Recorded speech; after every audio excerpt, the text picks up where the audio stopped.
Hello everyone, welcome back to my channel. ഞാനിവിടെ കാണിക്കുന്നത് നമ്മളിൽ ഒരുപാട് പേര് ഉദ്ദേശിക്കുന്ന രീതിയിലുള്ള ഒരു വീടിൻ്റെ പ്ലാൻ ഡീറ്റെയിൽസാണ്. ഈ ഒരു വീടിൻ്റെ പ്രത്യേകത എന്ന് പറയുന്നത്, ഈ ഒരു വീട് വരുന്നത് പോർച്ച് അടക്കം 765 സ്ക്വയർ ഫീറ്റിലാണ്. അപ്പോൾ ഇവിടെ ഇൻക്ലൂഡ് ചെയ്തിട്ടുള്ള ഫെസിലിറ്റീസ് എന്ന് പറയുന്നത് 3 ബെഡ്റൂം ഇൻക്ലൂഡ് ചെയ്തിട്ടുണ്ട്. അതാണ് ഇതിൻ്റെ പ്രത്യേകത. അതായത് 765 സ്ക്വയർ ഫീറ്റിൽ 3 ബെഡ്റൂം ഇൻക്ലൂഡ് ചെയ്തുകൊണ്ട് അത്യാവശ്യം എല്ലാ ഫെസിലിറ്റിയും ഇൻക്ലൂഡ് ചെയ്തിട്ടുള്ള ഒരു വീടിൻ്റെ പ്ലാന്. ഈ ഒരു ഹൗസ് പ്ലാൻ ഡീറ്റെയിൽസ് നോക്കാം. ഫസ്റ്റ് വരുന്നത് പോർച്ചിൽ നിന്നാണ് നമുക്ക് വീട്ടിലേക്കുള്ള എൻട്രി വരുന്നത്. അതിൽ സിറ്റ് ഔട്ട് ഇൻക്ലൂഡ് ചെയ്തിട്ടില്ല. അങ്ങനെയുള്ളൊരു ഡിസൈനാണ് കൊടുത്തിട്ടുള്ളത്. സോ ഒരു വെറൈറ്റി ആയിട്ടുള്ള മോഡേൺ ആയിട്ടുള്ള ഡിസൈനാണ് പ്രൊവൈഡ് ചെയ്തിട്ടുള്ളത്. പോർച്ചിൽ നിന്നാണ് എൻട്രി കൊടുത്തിട്ടുള്ളത്.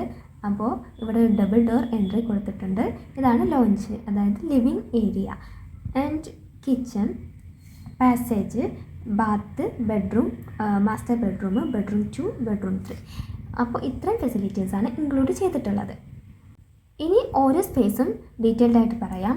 ഫസ്റ്റ് പോർച്ച് 7 മീറ്റർ സ്ക്വയറിലാണ് പോർച്ച് വരുന്നത്. അവിടെ നിന്ന് ഡബിൾ ഡോർ എൻട്രി വഴി നമ്മൾ ഈ ഒരു ലോഞ്ചിലേക്ക്, അതായത് ലിവിങ് ഏരിയയിലേക്ക് ഡോറ് പ്രൊവൈഡ് ചെയ്തിട്ടുണ്ട്. ആൻഡ് ഇതൊരു പാസേജ് ആയിട്ട് പ്രൊവൈഡ് ചെയ്തിട്ടുണ്ട്. നമുക്ക് വേണമെങ്കിൽ ഈ ഒരു ഏരിയ കൂടി ലിവിങ്ങിനായിട്ട് യൂസ് ചെയ്യാം. ആൻഡ് ഈ ഒരു ഡോറ് ഒഴിവാക്കിയിട്ട് അങ്ങനെയും ഡിസൈൻ കൊടുക്കാവുന്നതാണ്. അപ്പോൾ ഈ ഒരു ലോഞ്ച് വരുന്നത് 12 മീറ്റർ സ്ക്വയറാണ്. ദെൻ ഇതൊരു പാസേജായി പ്രൊവൈഡ് ചെയ്തിട്ടുണ്ട്. ഈ ഒരു പാസേജ് വരുന്നത് കിച്ചണിലേക്കും ബാത്ത്, ബെഡ്റൂം, ഈ 3 ബെഡ്റൂമിലേക്കും ആണ്. സോ നമ്മൾ ഡൈനിങ് ഏരിയയുടെ ആ ഒരു യൂസാണ് ഈ ഒരു പാസേജിന് വരുന്നത്. എല്ലാ ഏരിയയിലും ഈ ഒരു പാസേജ് കണക്റ്റ് ചെയ്യിപ്പിക്കുന്നുണ്ട്. സോ കിച്ചണിൽ നിന്ന് തന്നെ നമുക്ക് ഇവിടെ ഒരു ഡൈനിങ്ങിനുള്ള ഒരു ഏരിയ കൂടി പ്രൊവൈഡ് ചെയ്യാവുന്നതാണ്.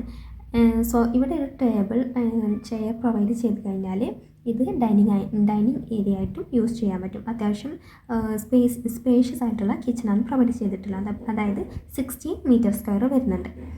ആൻഡ് കിച്ചണിൽ നിന്ന് പുറത്തേക്ക് ഡോറും ആൻഡ് സ്റ്റെപ്സും പ്രൊവൈഡ് ചെയ്തിട്ടുണ്ട്. ദെൻ ഇതാണ് ഒരു കോമൺ ബാത്റൂം ടോയ്ലറ്റ് വരുന്നത് 4 മീറ്റർ സ്ക്വയർ. ആൻഡ് ഇതാണ് മാസ്റ്റർ ബെഡ്റൂമിൻ്റെ ഡോർ ഇവിടെ വന്നിട്ടുണ്ട്. 10 മീറ്റർ സ്ക്വയറിലാണ് വരുന്നത് ബെഡ്റൂമിൻ്റെ ഏരിയ. ദെൻ ബെഡ്റൂം 2 എന്ന് പറയുന്നത് 8 മീറ്റർ സ്ക്വയർ. ദെൻ ബെഡ്റൂം 3 ആണ്. ബെഡ്റൂം 3 ഫ്രണ്ടിലേക്ക് കുറച്ച് പ്രൊജക്റ്റ് ചെയ്ത് നിൽക്കുന്ന രീതിയിലാണ് ഡിസൈൻ ചെയ്തിട്ടുള്ളത്. അതായത് ആ വീടിൻ്റെ ലുക്ക് കൂടുതൽ ഭംഗിയാകുന്നതിന് വേണ്ടിയിട്ടും, അതുപോലെ ഈ ഒരു പോർച്ചിൻ്റെ ഏരിയ ഈ ഒരു സൈസിൽ നമുക്ക് ഇൻക്രീസ് ചെയ്യാൻ വേണ്ടിയിട്ടാണ് ഇങ്ങനെ ബെഡ്റൂം 3 കുറച്ച് പ്രൊജക്റ്റ് ചെയ്ത രീതിയിൽ ഡിസൈൻ ചെയ്തിട്ടുള്ളത്. ആൻഡ് ഇതിൻ്റെ ഏരിയ എന്ന് പറയുന്നത് 9 metre square. So total area of this house എന്ന് പറയുന്നത് 71 മീറ്റർ സ്ക്വയർ. 71 മീറ്റർ സ്ക്വയർ എന്ന് പറയുമ്പോൾ 765 സ്ക്വയർ ഫീറ്റ് വരുന്നുണ്ട് ഏകദേശം ഈ ഒരു വീട്. ഇനി ഈ ഒരു വീട് കൺസ്ട്രക്റ്റ് ചെയ്തെടുക്കാൻ, നിർമ്മിക്കാൻ എത്ര കോസ്റ്റ് വരുന്നുള്ളത് നമുക്കൊന്ന് ജസ്റ്റ് നോക്കാം. അതായത് പെർ സ്ക്വയർ ഫീറ്റ് 1600 വരുന്നത് എന്നുണ്ടെങ്കിൽ, അതായത് ഒരു സ്ക്വയർ ഫീറ്റ് കൺസ്ട്രക്റ്റ് ചെയ്തെടുക്കാൻ 1600 രൂപ വരുന്നുണ്ട് എന്ന രീതിയിൽ കാൽക്കുലേറ്റ് ചെയ്യുകയാണെങ്കിൽ 12,24,000 എന്ന് കിട്ടും. അപ്പോൾ 12,24,000 രൂപയ്ക്ക് ഈ ഒരു വീട് കൺസ്ട്രക്റ്റ് ചെയ്തെടുക്കാൻ പറ്റും.